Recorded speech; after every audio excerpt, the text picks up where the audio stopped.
And boom, we're live. What's up, bro? Hey PB, what's up, man? We are on episode 4 of Combustible Brains. Damn, dude. Episode 4. Hell yeah, man.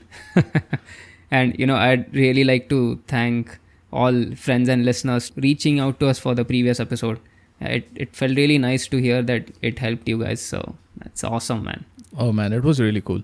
Like when people reach out and they listen to you, and so we'd like to thank all our listeners. Even my mom called me, actually, which was kind of funny. So That's super. So maybe she's listening to this now. So Could I'm pretty be. sure she's listening to this now. Could be. Let's hope. Could be.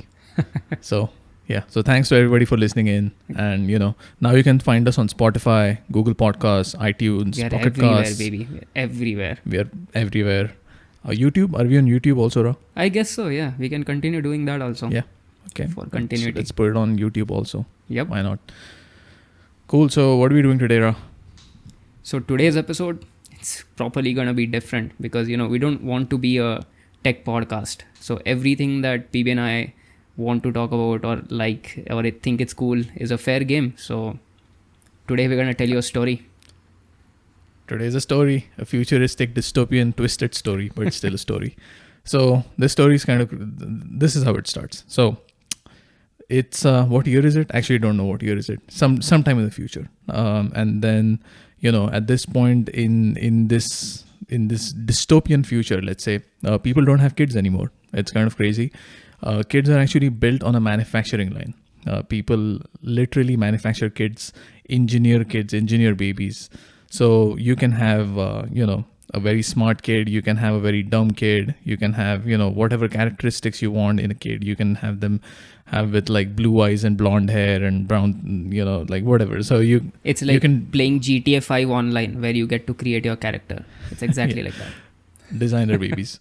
So, and then, so this is the setting of the world, and our character Bernard Max is actually. Bernard Max is not quite here yet. He's in this world, but he's not quite here yet.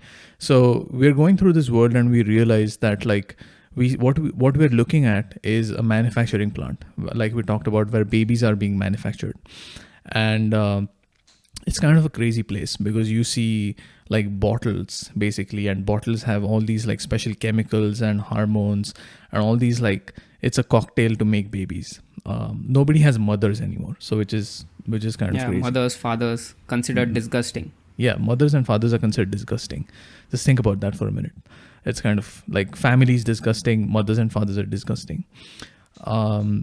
So we step into this world and we see that there are clear classes of people that have been introduced. So it's a very distinct world. We have alphas, right? We have betas, we have gammas, we have deltas, and we have epsilons. And everybody has a role in society. So it's kind of like you are born as an alpha and then you do alpha work. You can be born as a beta and then you do beta work, and you can be an epsilon and you do epsilon work, and everybody has a role in society and everybody's happy. And we are going to dig into why or how. And if everything fails, there's something called soma, which is kind of like alcohol and weed and all the psychedelics mixed together into one little pill. You take it and all your sorrows, everything is totally wiped away completely. Yeah, for the moment, it comes back, but then you take soma again. When you take soma, it's great. Yeah, they take soma again. So, as some of you might have guessed, this is the setting for Brave New World, which was written in 1932, and which brings us to our first character, Bernard. So Bernard is an alpha plus. He's a top of the line, top of the food chain guy, except that he's not jacked. Like every alpha plus is super jacked, and they have super shredded, and they have 6-pack abs. I'm just making that up, but why not? So you just have this. You have Bernard, and Bernard's a little he's not like every other alpha plus. He's a little smaller, right? He's a little shorter, and he's kind of an outsider. So he, misfit into alpha plus. He's a misfit into this world, and I think he's a psychologist, if I remember correctly from the book. Yeah, I think so. So Bernard, he thinks for himself. He kind of has free will and so on. So Bernard's he's a misfit, like Ra said. So this brings me to to the point where if that is actually true in our world, maybe maybe we don't have such classism quite yet, but in in a way, like I think it's possible that, you know, we kind of have something like this in our world today. You know, like you can have super rich people and then the economically backward people, you know, somehow they're always left behind to do, you know, like Exactly. work that is, you know, that is like labor intensive. So so we're, you know, this is a story of Bernard, and Bernard is going through this world. So there's this girl Lenina. Lenina is also kind of a misfit, and then she actually is I think she's a delta. I don't remember exactly what she was, but she's not an alpha plus. She's not the super high end. She's like a delta or something. And then Lenina has dated this one guy for like a few months, which is super oddity in the world. In this world, you cannot actually. There is no marriage, there is no dating, there's nothing like that. You do whatever the hell you want to do. There is dating. Well, I don't know. Yeah, they're dating. The concept of dating is totally different. Like everybody belongs to everyone in this world, so everybody can literally have sex with everybody in the world, and in fact, they expect people to do that. Like anything else is. That's the cultural norm. That's the cultural norm. And I'm assuming that they've engineered like birth control to be perfect. So I'm assuming that just is the case because they don't make babies anymore.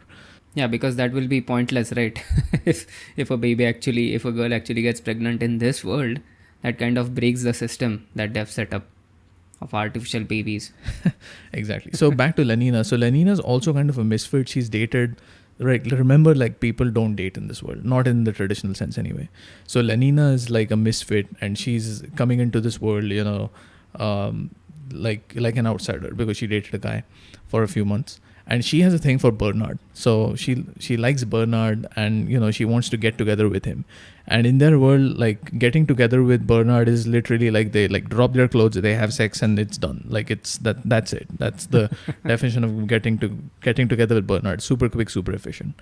But Bernard is not like that. Bernard is like, you know, he's more somebody you would expect, you know, to be a little more maybe normal or something, if that is even a possibility, right? So so Lenina, and this scarily, I think, coincides with the trend, right, over the years, like in this actual world also. Like, yeah, I mean, if you look at Tinder, for example, right? Like it's like the magnification of Tinder to the max, like from a casual hookup standpoint. Exactly. Right? I mean, meaningful relationships and all is taking a back seat over all of these things. Like everything has to be quick and fast and, you know, less emotional, less baggage kind of thing. Yeah, exactly. That's maybe where the world is trending to. Like, who knows? I mean, yeah. So this book is, as we'll see as we go ahead, this book is crazy when it comes to correlating to the real world right now. Yeah, it might sound a bit too over the top right now, but trust me, I mean, there's a lot of parallels. Yeah. Yeah, exactly. So Lenina wants to get together with Bernard, right? And I think they make up this plan that they want to go to the reservation. And it's a good time to introduce what this reservation is. So this reservation they call them savages in this book. So it's like a zoo. Zoo for cultured people. The cultured people in this world are all the people that live in this dystopian world, and the savages are people like you and me, like me and everybody else in the world, where you have like right normal now. people, people right now. So where you have you have culture, and you have tradition, and you have rituals, and you have relationships, and you have people getting married and all this stuff. So Lenina and Bernard, they want to go visit this savage reservation, but they can't just do that. Like Lenina on her own can't do that because she's a delta. She's not entitled to stuff like that.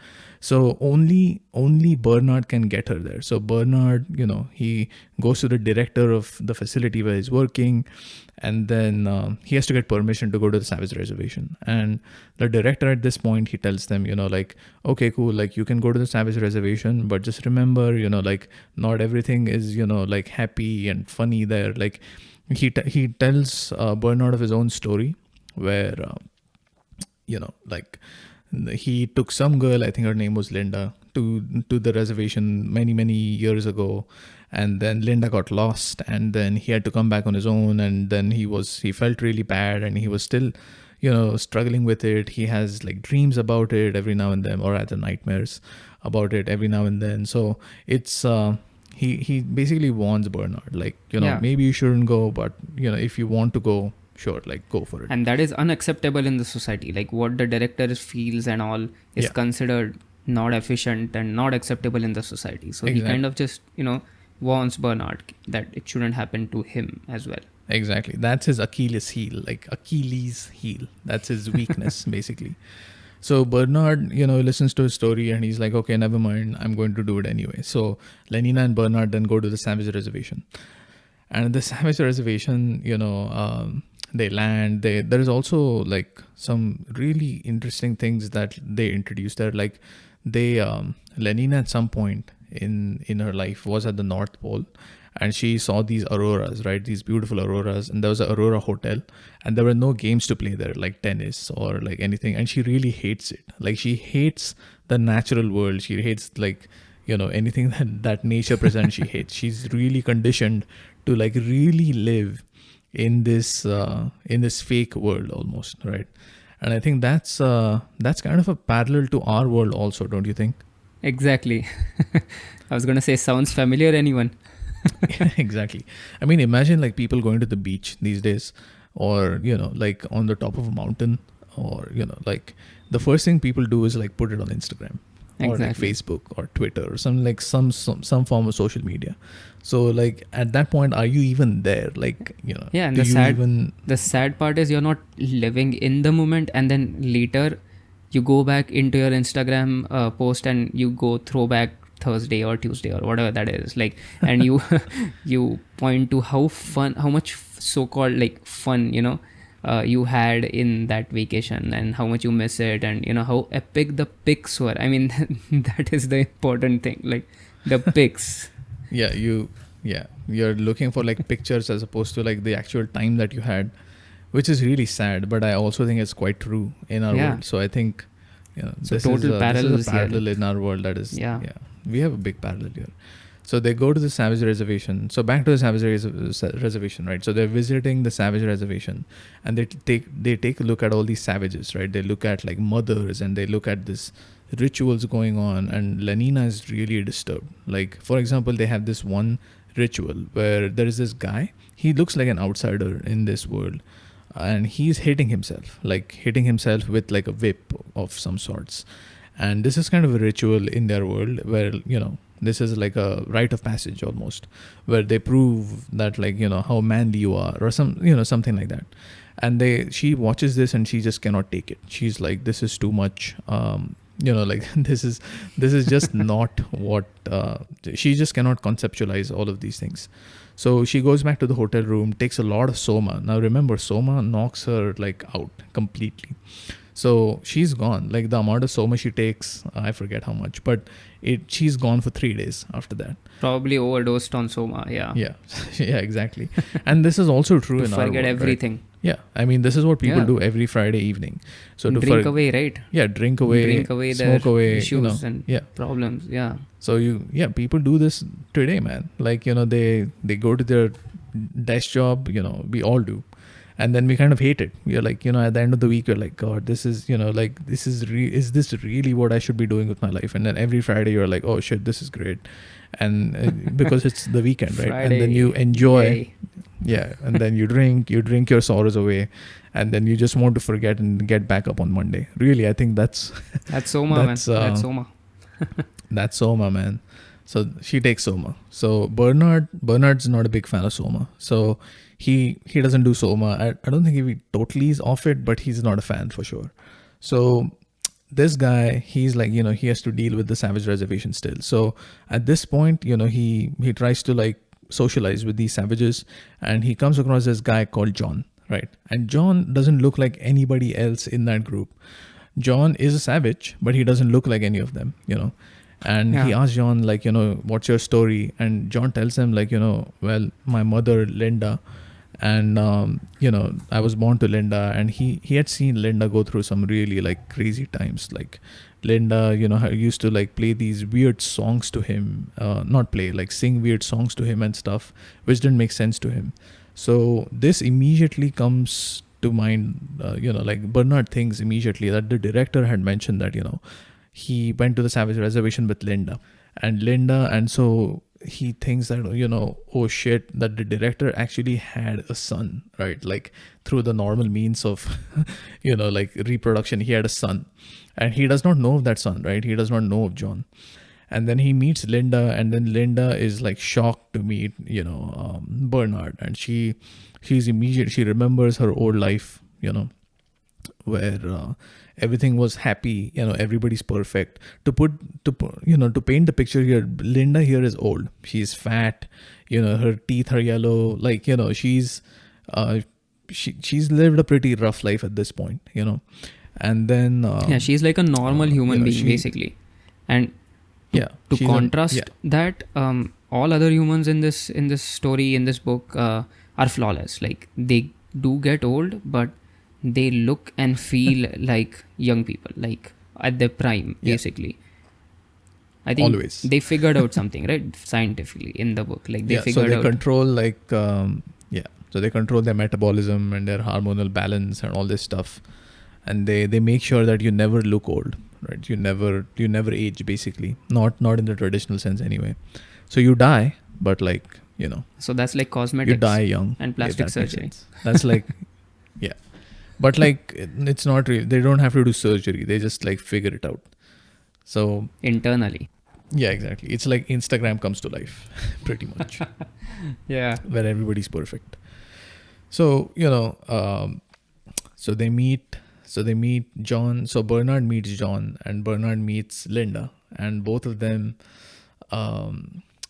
they're outsiders, and Bernard immediately realizes like what this means. So he figures out, like, he goes back to the director. They have ultra fast travel, by the way, like they travel in no time. So he goes back, gets permission to bring Linda and James back to the civilized world, and then arranges for them to go back. So at this point, it's I don't know if it's happy or sad. What do you think? Is it like happy that they're going back, or like sad, or like, what are your thoughts? Yeah, I think Linda might be happy because she pretty much got lost, right?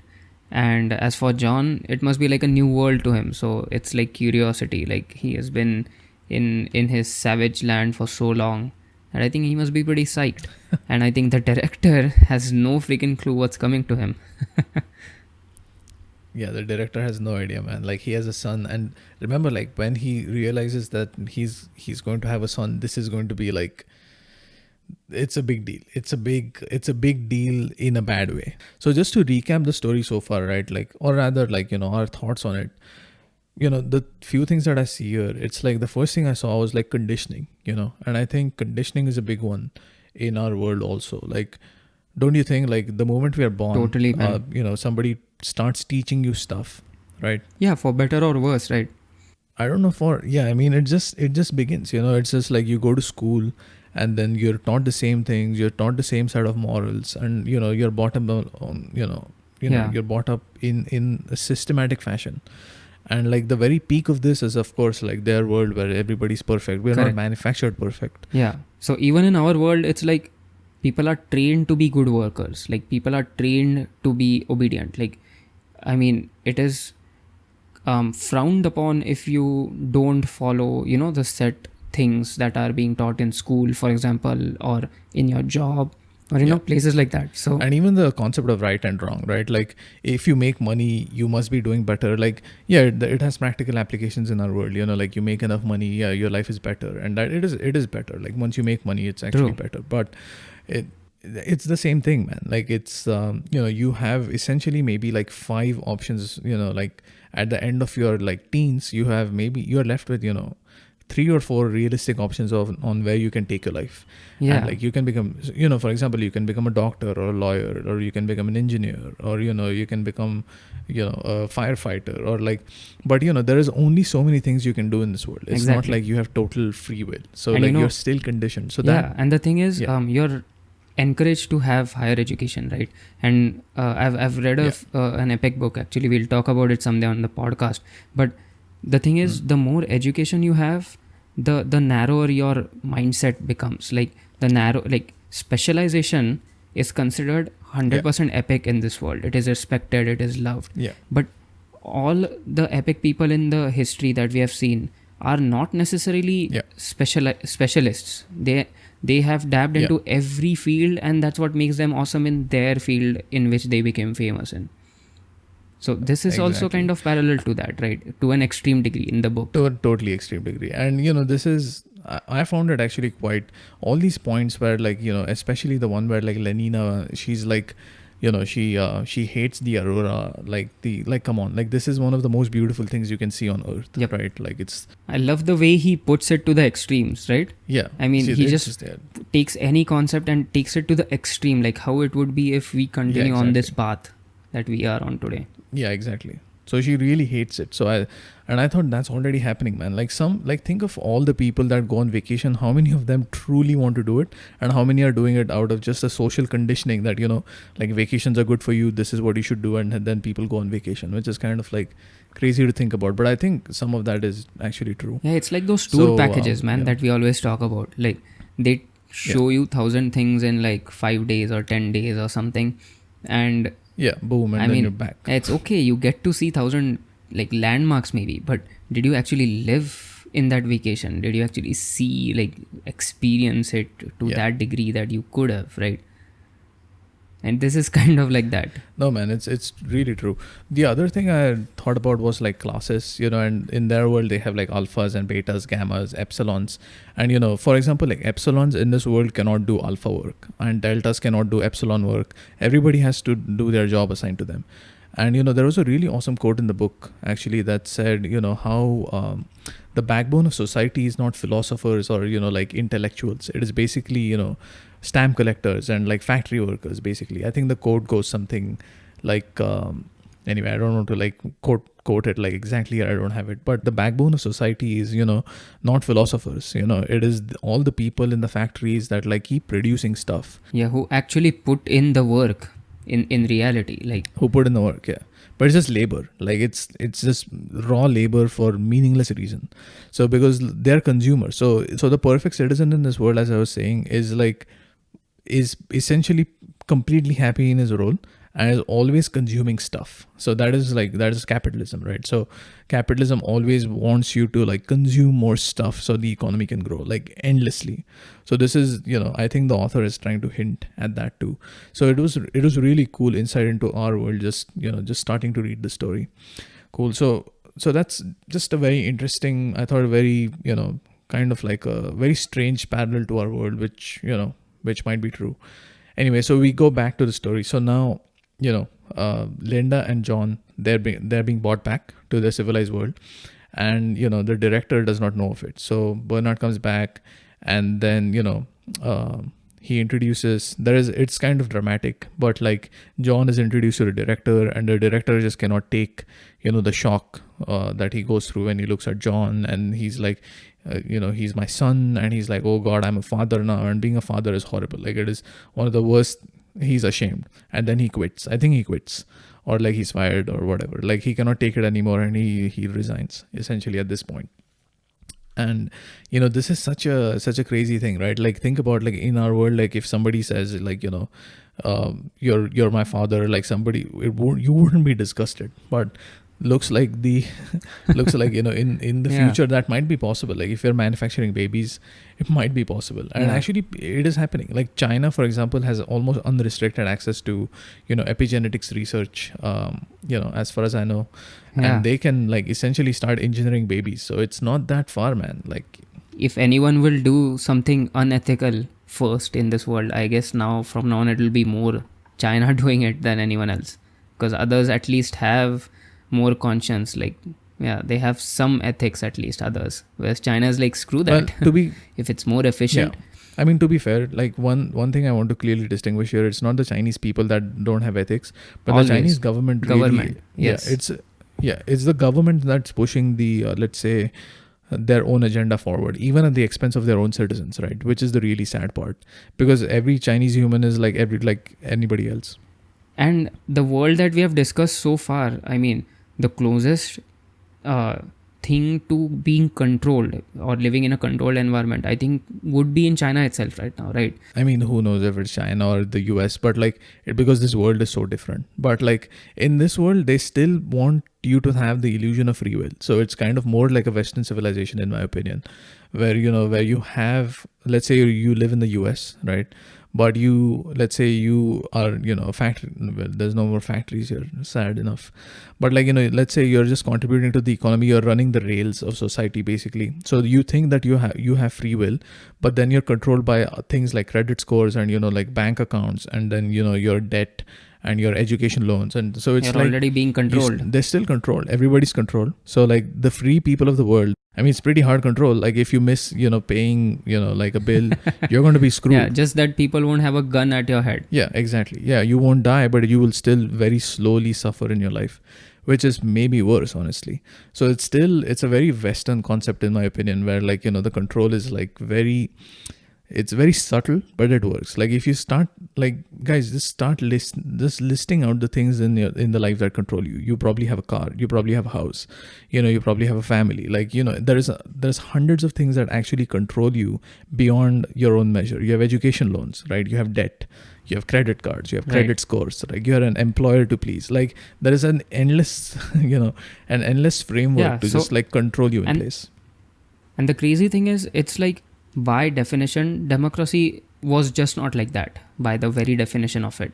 But over the years, capitalism and all of that, it just, went on taking it towards that direction. Yeah. So it's not like, I mean, we are not socialists, but I mean, who knows, right? Like this topic is so complicated, like nobody has right answers. But it seems that free will is being taken away from the people. Like, it is, that's not a good thing to have.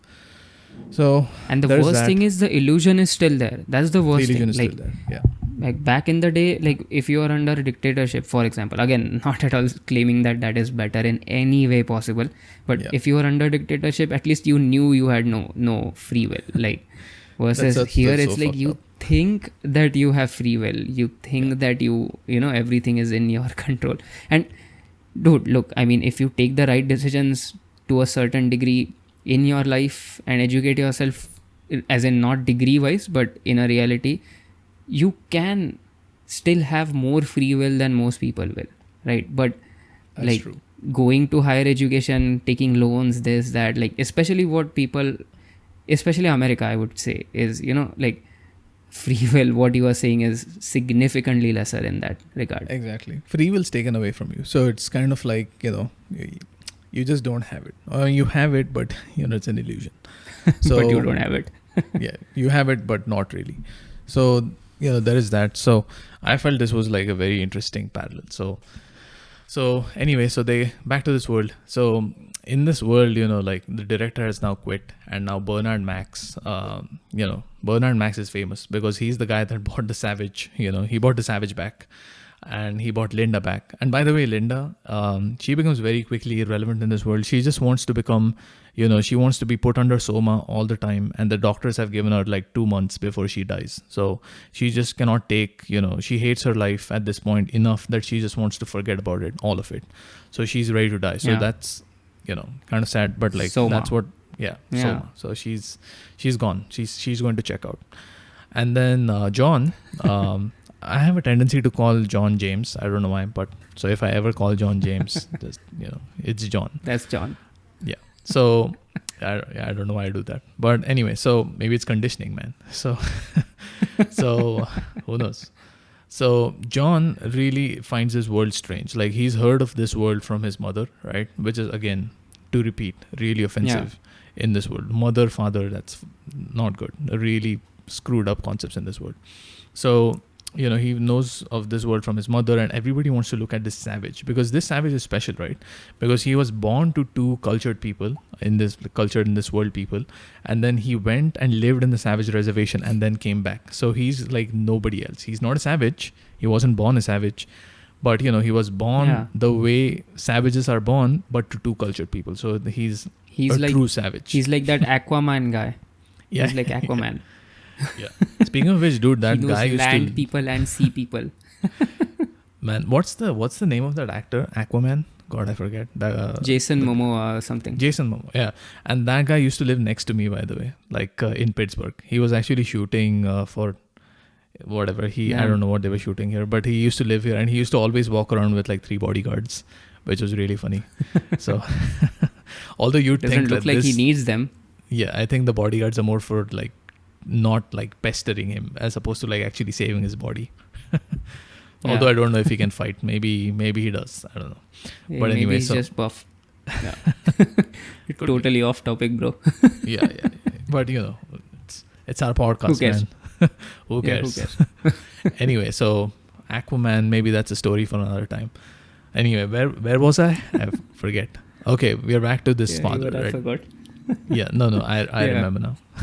So fathers and mothers was a really nasty concept in this world. So James really like is trying to understand this world. So he's heard of it from his mother, and like he looks around and he really hates it because he can see through all the bullshit, right? He can see the epsilon person going to their monorail station every day.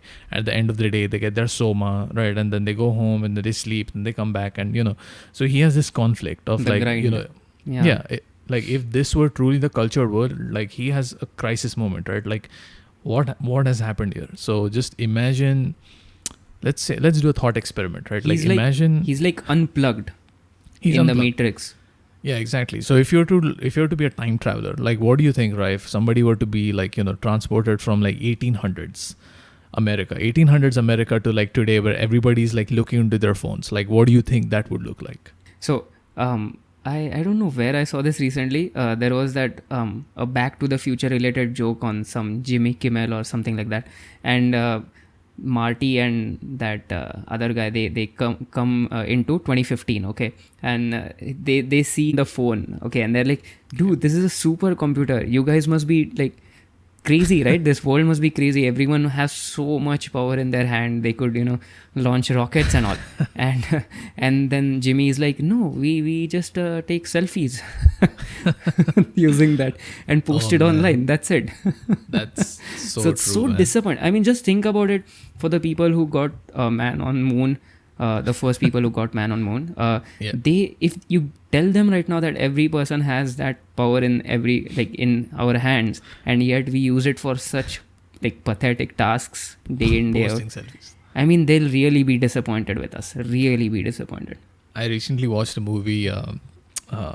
It's called Devil's Advocate. It's a very famous movie. I'd never watched it, but in that movie, the devil says, vanity is my favorite sin, and that's exactly what it is. Everybody's vain.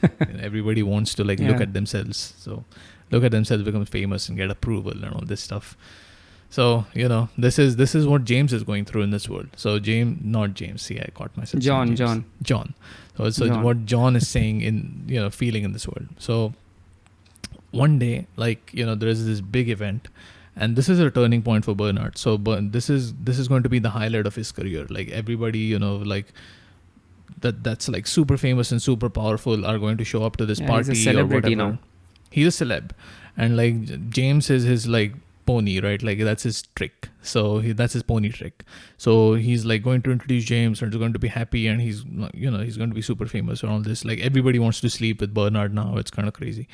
So at this point, James is locked in his room and he refuses to come out. Like at the very highlight of his career, James says like, fuck you. Like, I'm like, screw your world, because he's had this crisis moment. He's like, screw it. Like I'm not going to come out and, like put myself on show here. So Bernard is of course extremely pissed at this thing, and everybody's like, now they start hating Bernard, and now there's like back bitching, right? Like where people go like, you know what, like Bernard, he's not really as good as they say, and they say like, oh yeah, there must be some alcohol in his bottle, that's why he's so tiny. Like, there's all these comments that start because, Bernard can't perform, which is what exactly happens in, any society. So, he's like, oh shit, we're fucked. And like, he tries to talk to James, and then John essentially tells him to say, tells him to fuck off basically. And then John is like, this is not done. And he explains some things there. And he, and it makes a little bit of sense to Bernard, but not really. Like they're totally different people. Yeah. And at this Bernard point, isn't totally unplugged. But Bernard isn't totally Slightly unplugged. And okay, so there's another so I had to tell you one more thing. I don't know why, but Lenina now has a thing for John. because she had a thing for Bernard, but then she meets a bigger savage. So now she has a thing for John, and John also had a thing for her. But the moment she was like, let's have sex, like the moment they met, and then John was shocked, and he was like, oh, this doesn't happen in my world, and he calls her like like a prostitute, like a whore, and she's like, oh fuck, this is too bad, and they leave. So there's that event. So he's probably scarred from that event as well, like he has burden. Yeah. So he's like, he's dealing with that. He's dealing with the world's, like fucked up situation. So he, there's all these things going on. So which is, like really disturbing to anybody.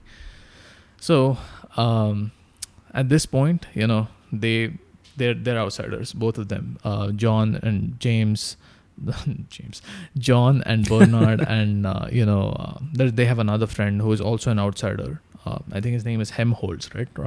Helmholtz? Yeah, Helmholtz. Helmholtz Watson, I think his name. They're all outsiders in this world. So John has a crisis moment. So what he does is he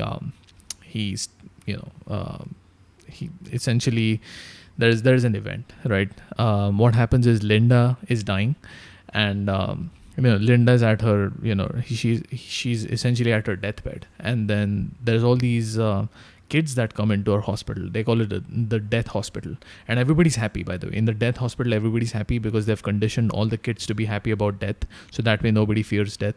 So it's called death conditioning. So what happens is John is sad about Linda dying, as you would expect people to be, like his mother is dying. Right. Exactly. So he's sitting at her bedside, and all these like clones, they call them clones because they are really clones. That's the other thing that we didn't mention, like from one sperm and like one set of sperm and one set of like one egg, they make 96 babies in this world. Not one, but 96. They found out a way to multiply. They did it, man. so they have 96. So all these clones come in, and for their death conditioning class, to look at like how people are dying happily, like I was doing air quotes with my hands right now. So people are dying happily here, except this one outlier where John and his mother, they're like dying unhappily as that's usually how thing is, right? Except Linda doesn't, she's checked out. Like Linda is so lost in her soma world, she's gone. And then eventually, she dies, like, she passes away, and then the kid asks John, like, is she dead? And he's still laughing. And this really is a turning point for John. He's like, this is, my mother just died, and this is like really offensive. And then the nurse goes like, I'm going to call the cops if you're sad, like something like that. And she calls the cops because like, he, like, think about this. John is making the kids sad, which is not what conditioning is supposed to be in their world. So this is essentially illegal. Yeah, this is not good behavior. Yeah. This is not good. So this, they're supposed to be happy in death. So she calls the cops, and then there's some more details there. But like John essentially starts running out, and he I forget exactly how they land up here, but yeah. I think this is the part where they actually throw all those somas down, right? Yeah. So the point of that, yeah, exactly. So what happens is like he's essentially going, he's going to tell all the people. He feels like he's going to tell all the people that how important liberty is, and these are all epsilons. Oh, yeah, these liberty. are epsilon workers. Yeah, right. So in the name of liberty, right? So he goes like, this is liberty, and what happens is at the end of the day, like every person in this world, especially the epsilons, they get their like they have rationed out their soma, like you get only like 3 pills a day or something like that. So he goes to like the place where they have all these pills, all these workers at the end of the day, and then throws them in the river, all of them. So all the soma pills are thrown away, and then he shouts, like, this is for liberty. Like, this is such a crazy concept in their world, like liberty. And the people have absolutely no clue, because the epsilons, they're born dumb. What is right? liberty? Yeah. Yeah. Like they're born dumb. Yeah. They don't know, like, as babies, they like, this is another thing that we should have mentioned. Oh, we missed that. Yeah. Yeah. Yeah, exactly. So like babies in this world, epsilon babies in this world, they're taught to like hate books and hate nature and like hate everything that's nice by actually giving them electric shocks as babies. So they'll give them like a nice flower, and then they'll electrically shock them to like make them hate the once nice they things. try to reach the book or the flower or something, they get the shock. just to condition them. Exactly. So It's this crazy, was, man, the concept. that's so crazy. I was, I was thinking about that, man. Like, that is such a fucked up concept. Like, you just think about it. Like, That's such an extreme way to go about it. That's such an extreme way. We don't have that yet. At least I don't think so. But like, imagine like I you, hope somebody, we don't. I mean, who knows? Like maybe you're conditioned so perfect that, we just don't see it. But you don't even know. We don't even know. That's what conditioning is, right? Like if it is perfect, then you don't see it. So, yeah. So John is throwing away all the soma. And think about it. Soma is like their fallback plan. It's the safety valve in this in this world. So yeah, exactly. When all hell breaks loose, you just take soma and forget it. It doesn't matter. Exactly. And then Bernard and Helmholtz, I think, also join him at this point. So it's kind of like they're they have this trio of misfits rebellion now. Yeah. And I think they're arrested right at this point. Yeah. Are they arrested? Yeah, they're arrested. Somehow they land up in the director's office. Yeah, so they have, I think the police are called something else in this world, but yeah, they essentially get arrested and brought to the director's office. And I think this is when the book turns, like super philosophical. But before we go there, any thoughts on what happens to John and like Linda and all these things? Yeah, so obviously I know what happens. So but I don't want to spoil that. No. What I mean by that is like, do you like, did anything like, stand out for you in this like whole situation where, like they're dying, and do you ever see our world going there? Yeah, so thankfully, when it comes to death, I would say, at least from what I've seen, people are still pretty sensitive. Like, death is something people actually get really affected by, is what I've seen. So thankfully, we have not reached that point where, even death is like, yeah, okay, whatever, it doesn't matter. No, I think that is some point where people actually realize how much they haven't been living in the moment. Like if some close person dies, then people all of a sudden get that feeling that, dude, I mean, this can happen to us anytime and we should start living in the present. But unfortunately, I have seen that also, that it stays only for a few days and then you're back pulled into social media, Instagram and all of this stuff, and it doesn't stay until some next huge calamity happens. So even though it's not exactly parallel, but again, like this book is always extreme, right? It is not something that is exactly there right now, but it is, if we keep walking this path, we'll reach that, right? So, and I think that's where it will reach eventually. Like people will be like, okay, dead, okay, no issues. The other thing that stood out to me in this like part of the book was like pleasing other people. Like remember how Bernard is, he brings James and then he becomes the guy that's famous. I think that happens in our world too. Like somebody comes up with this miracle, and so there is this high growth that people get and then there's the high crash.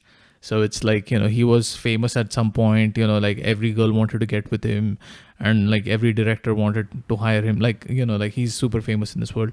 And then there's the big crash. So it's like everybody has like, everybody has these moments. And he got famous quickly, right? He got famous because of John. He got famous quickly. And I think that also happens in this world. Like the quicker you get famous, the faster you get famous, the faster you tend to fall.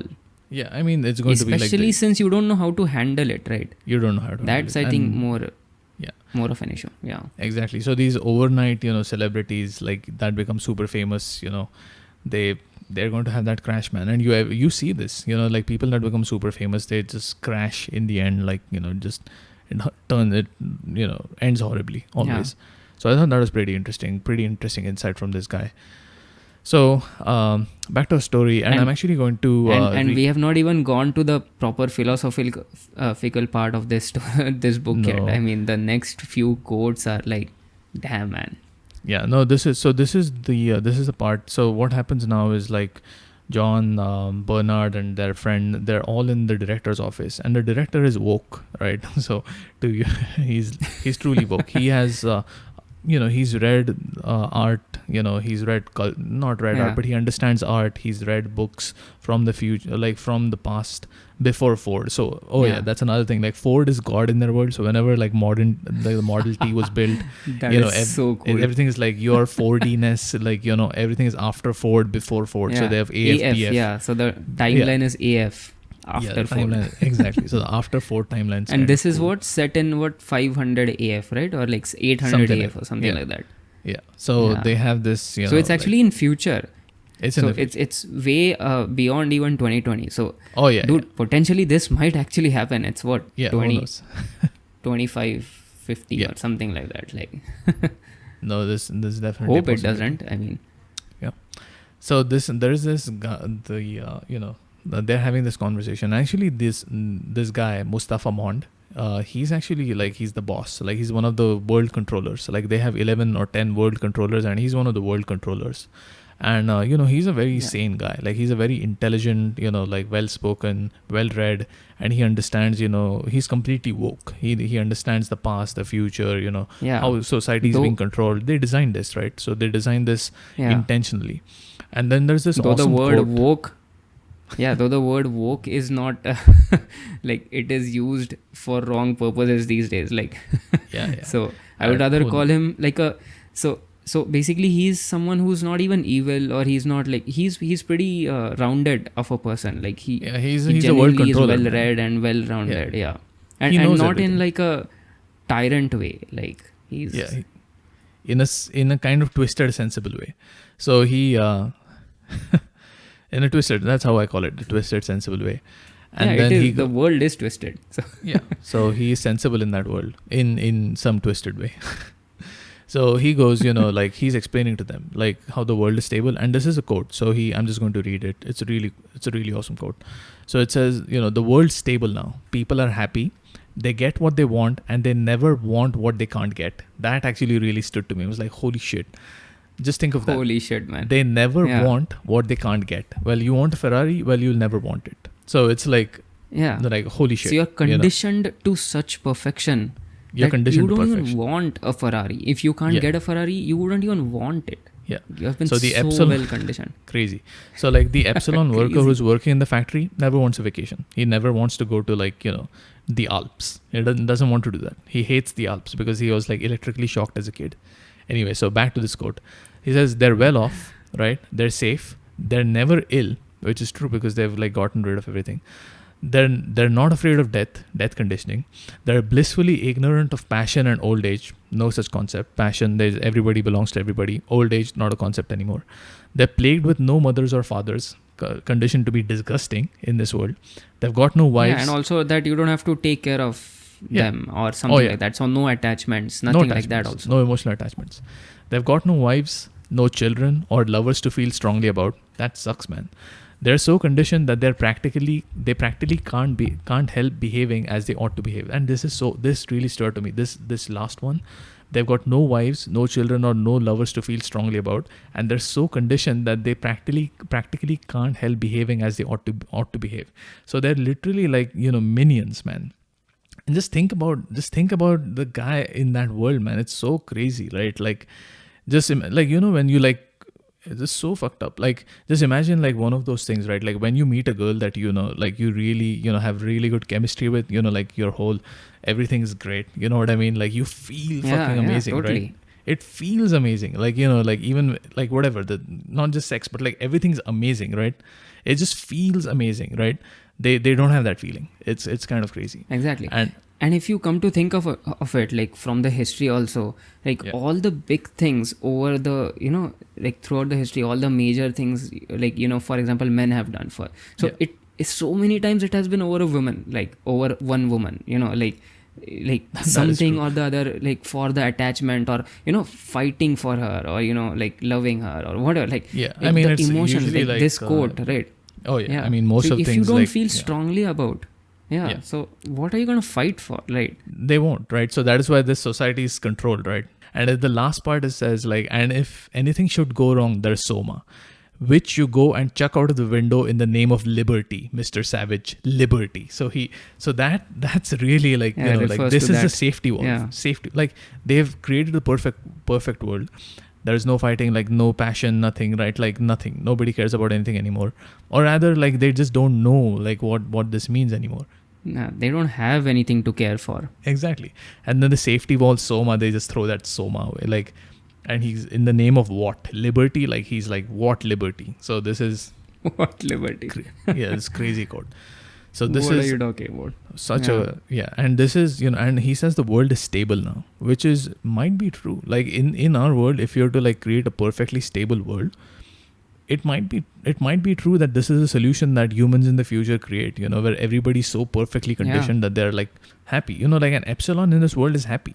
He's not an unhappy epsilon. So he's happy doing epsilon work. So kind of crazy.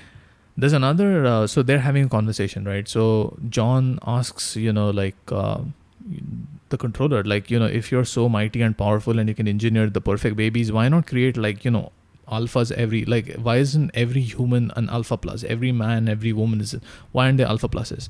And then the guy goes like, this is quote, imagine a factory staffed by alphas, that is to say by separate and unrelated individuals of good hereditary and conditioned to be as capable, brackets within limits, of making a free choice and assuming responsibilities. Imagine it, he goes. And this is sarcastic. Like, just think about how satirical this is written. Like, you cannot have people capable of free will. Like the controller goes like, you don't want this situation where people can think about this. And I thought of this and it was like, okay, this makes sense. Like, think like everybody's Elon Musk, right? Like, imagine that's just not gonna work, right? Yeah, like imagine a factory.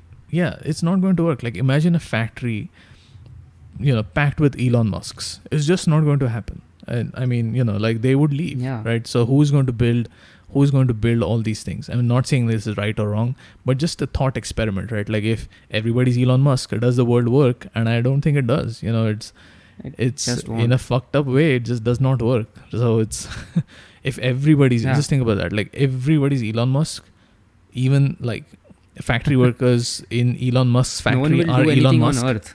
Yeah, no. They just want to go to space. Yeah, exactly. So in a fucked up way, this book makes some point here, or this author makes some point. I thought really. Yeah, the hierarchy thing that they mentioned, even though it is not like hammered to you at birth, it is still so true, man. I mean, we need people to do all types of jobs, right? Else have to wait till robots take over. Yeah, dude, no, really. But you see, like, the subtle point here is that they don't have a hierarchy per se. Everybody's happy. So it's like, everybody is equally important in this world. In their own right. And that's the one. There is another quote here, like, that I would like to read out, where, and this is, they're having quite a lot of conversation here. And we'll get into, like, the story at this point is, very philosophical. So he's, John says, like, isn't that like degrading a person, like making them an epsilon?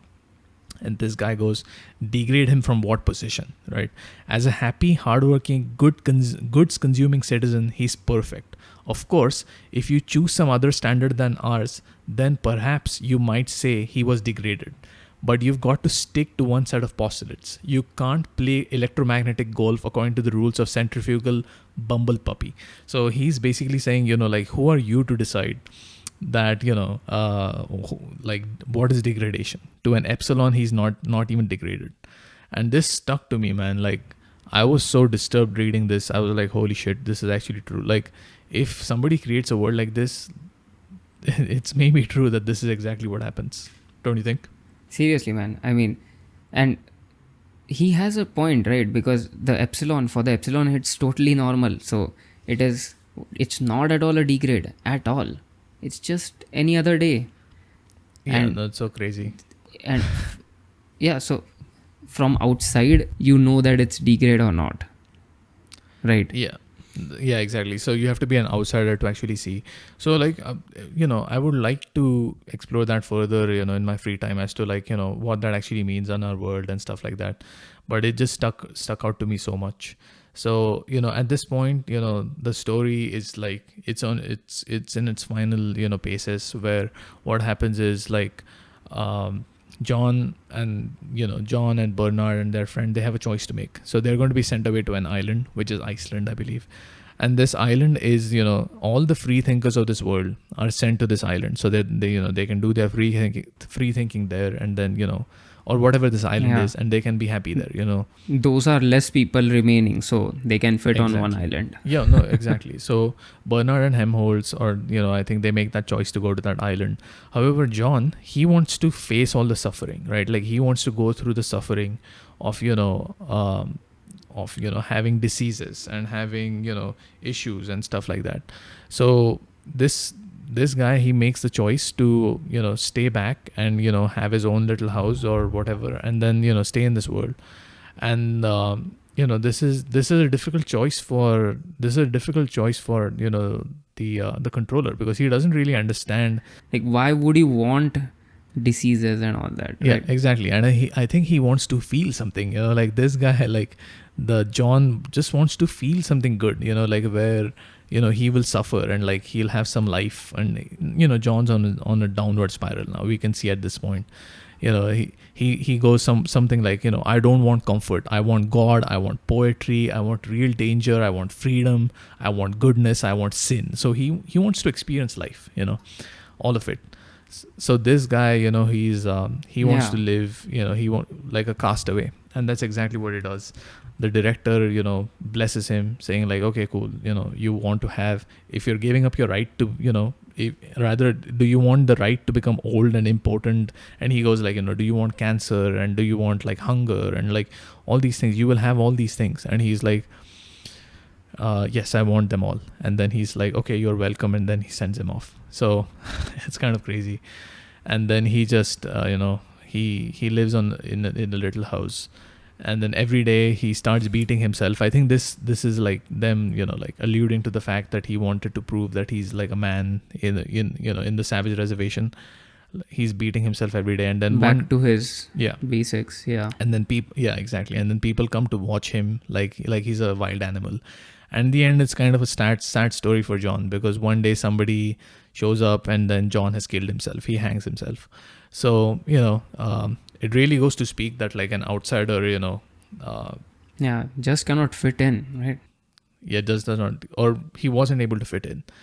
And, you know, this is something, man. Like, you know, if you're just something to think about, like if you're an outsider in a perfectly conditioned world, you know, like you're going to pick unhappiness. Like that's, you know, like it's going to happen. Like if you're not perfectly conditioned, like you're going to be unhappy. Like you're also going to be happy, you know, you're also going to like experience life more, but you're going to be unhappy. You're going to face depression. You'll have, you know, everything that life throws at you. So kind of a crazy. And yeah, so it's like a choice basically, right? So would you want to be happy, or would you want to be free, right?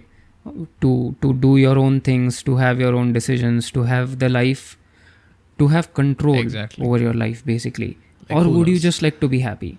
So if you have control over your life, it won't necessarily be happy. In fact, more often than not, it won't be happy.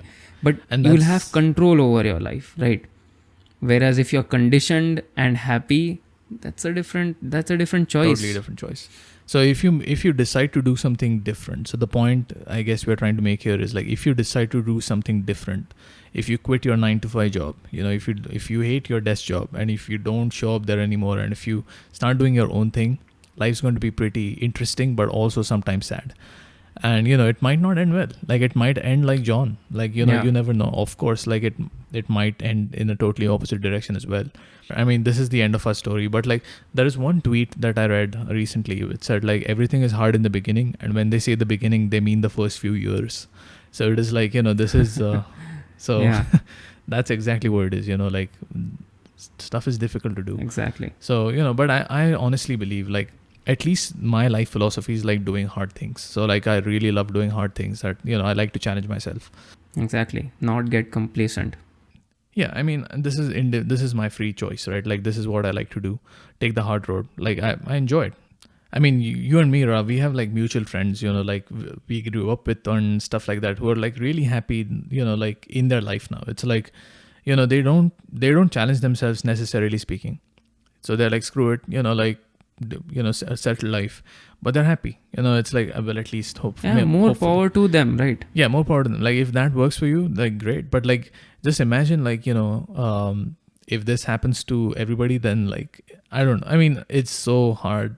I don't think humans were designed for this. It's not for me. I honestly think like, humans were designed to do hard things, but it's an individual like opinion. It's not, I don't know if that's a fact, right? So, that's just something to think about, I guess, like, after listening to this podcast, like maybe, exactly, what? Yeah. So we wanted to just get this crazy book out there. You guys can go ahead and read it if you want, or think about the concepts that we were talking about.